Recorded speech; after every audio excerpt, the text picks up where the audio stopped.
ташаббусҳои мақомоти иҷроияи ҳокимияти давлатии вилояти Суғд пайваста аз ҷониби сокинони касбкори гуногун пуштибонӣ меёбад. ҳамин аст ки дар рӯзҳои истироҳатӣ корвони мошинҳои пур аз ҳашарчиён ба шаҳру ноҳияҳои пахтакор ҳаракат мекунанд.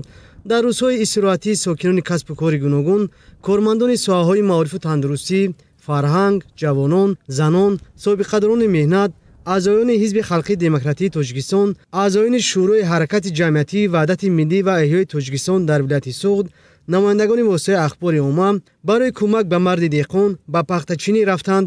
дар хоҷагиҳои пахтакори ноҳияи Зафаробод ҳашарчиён барои сари вақт ва беталаф ҷамъоварӣ шудани ҳосили пахта саҳм гузоштанд.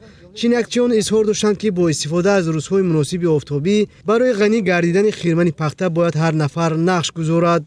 имрӯз дар қатори дигар шаҳрвандони вилояти Суғд мо низ яъне ки кормандони рӯзномаҳои вилоятӣ Ҳақиқати Суғд, Сагдийская правда, Суғд ҳақиқатӣ ҷамъ 37 нафар ба ҳашари пахтачинӣ баромадем, чунки برای آنکه پخته این بایگری خلق ما بایگری دولت و اینا ببینید چه خیلی پخته ناسابزدگی و شکوفتگی اینا البته حواس آدم میبرد اینا چینا میگه برای این پخته همیشه شدن بسیار زحمت دهقانان زحمت کشیدن با امروز البته همه مهم باید که برای ما با دهقانان پیش از همه کمک خودمون رسانیم.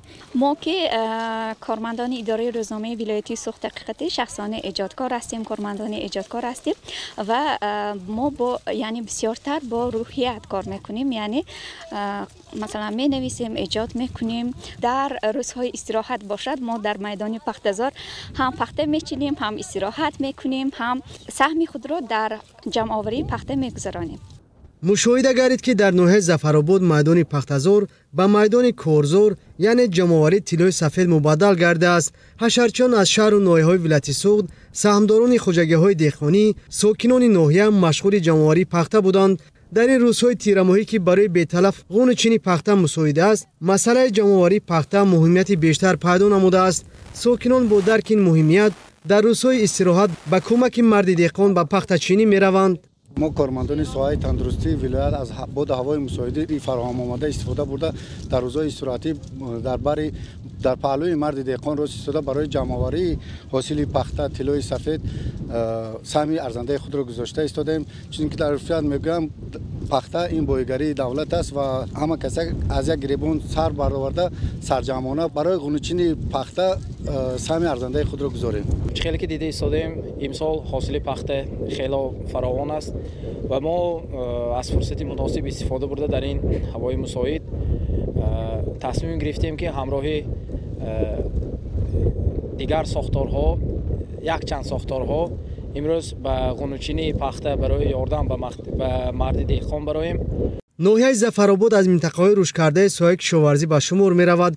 بخصوص میدان کشتی پخته در این ناحیه سال از سال زیاد و کشاورزان و زمینداران برای بلند برداشتن حاصلناکی جهد و تلاش می‌ورزند. نتیجه تدبیرهای اندیشیده مقامات اجرایی حاکمیت دولتی ولایت سوغد و ناحیه ظفرآباد بود که امسال حاصل پخته فراوان به نظر می‌رسد. کشاورزان آن را به بهتر شدن وضع تامینات آب پالیزی، استفاده تخم‌های سراسیل و به اقلیم منطقه موافق اجرای کارهای اگرتکنیکی و مساعد آمدن باد و هوا ربط می‌دهند.